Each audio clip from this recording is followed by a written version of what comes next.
Oke, Assalamualaikum warahmatullahi wabarakatuh. Perkenalkan, nama saya Riko Endrizal. Saya dari jurusan Teknik Perkapalan Angkatan 2022 dengan NIM 2201030032. Di sini saya akan menjelaskan materi tentang korosi dengan dosen pengampu Pak Beni Nursiwan, STMSC.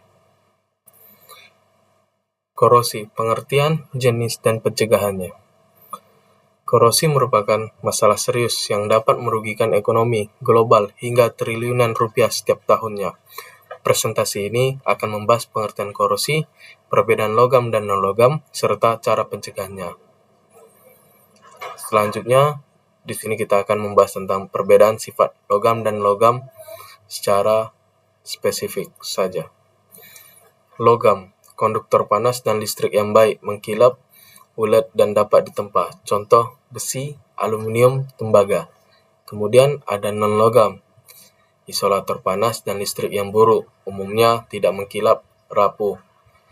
Dan contohnya yaitu belerang, karbon, fosfor, plastik, dan lain-lainnya. Selanjutnya kita akan membahas apa itu korosi. Korosi adalah kerusakan atau degradasi material, biasanya logam, akibat reaksi kimia dengan lingkungannya. Contohnya ada besi bekarat, oksidasi besi, dan yang terjadi ini biasanya ada pada kehidupan sehari-hari kita. Nanti saya akan menjelaskannya apa saja yang ada contohnya di kehidupan sehari-hari kita, dan ada juga terjadi pada kapal, di antaranya yang sering terjadi itu ada di lambung kapalnya. Faktor-faktor yang mempengaruhi korosi meliputi kelembapan, suhu, dan keberadaan zat kimia korosif, asam, garam. Selanjutnya saya akan menjelaskan tentang tipe uniform corrosion atau jenis-jenis korosi, macam-macam korosi.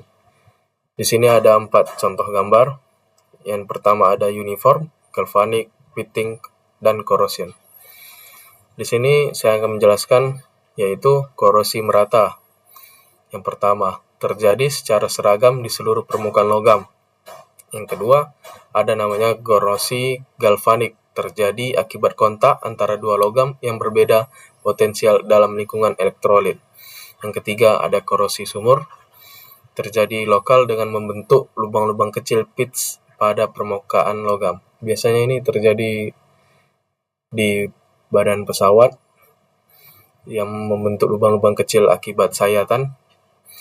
Yang keempat, ada korosi celah, terjadi di celah sempit antara dua permukaan logam atau logam dan non-logam.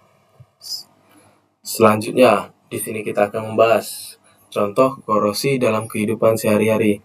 Kenapa saya tidak mengambil di perkapalan, tidak mengambil di bagian kapal saja? Karena selain di kapal, kita juga bisa lihat di contohnya itu dalam kehidupan sehari-hari, apa saja yang terjadi pada korosi yang selalu ada di kehidupan sehari-hari kita. Di sini saya hanya mengambil 3 karena di sini menurut saya ini sering terjadi di dalam kehidupan sehari-hari saya. Yang pertama itu ada pagar berkarat, pipa bocor, dan komponen elektronik rusak. Korosi menyebabkan kerugian ekonomi yang besar seperti pada jembatan, kendaraan, dan infrastruktur lainnya. Jadi tidak hanya ada di kapal, korosi itu bisa terjadi di mana saja. Yang penting dia itu meliputi logam atau tidak non-logamnya saja. Kemudian korosi pada pipa air dapat menyebabkan kebocoran dan kontaminasi. Jembatan Golden Gate misalnya membutuhkan 38 pekerja full time untuk mengecat ulang dan mengatasi korosi.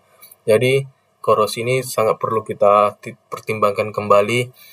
Kenapa mereka ini sangat penting untuk kita bahas ke depannya.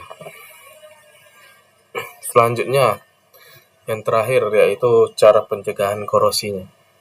Di sini saya hanya mengambil 3 karena menurut saya antara 3 ini sudah cukup meliputi semuanya. Yang pertama itu cara pencegahan korosinya ada dengan pelapisan, yaitu melapisi permukaan logam dengan cat, oli, atau logam lainnya yang lebih tahan korosi. Selanjutnya ada perlindungan katodik menggunakan logam korban seks trificial anode yang lebih mudah teroksidasi untuk melindungi logam utamanya. Jadi seperti terlapisi logam di atas dan logam di bawahnya. Inhibitor korosi menambahkan zat kimia ke lingkungan untuk memperlambat laju korosi. Kemudian terakhir, di sini saya meliputi semuanya untuk mengambil kesimpulan, yaitu korosi merupakan masalah serius yang dapat menyebabkan kerugian ekonomi dan bahaya keselamatan. Memahami perbedaan sifat logam dan logam membantu memilih material yang tepat untuk menerapkan metode pencegahan korosi yang efektif. Pencegahan korosi memerlukan kombinasi strategi seperti yang tadi saya bilang, pelapisan, perlindungan katodik, dan penggunaan inhibitor dan pemilihan material yang tepat.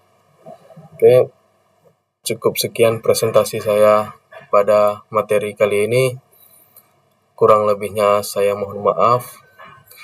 Untuk kedepannya saya bakalan ada materi-materi yang akan saya sampaikan kembali.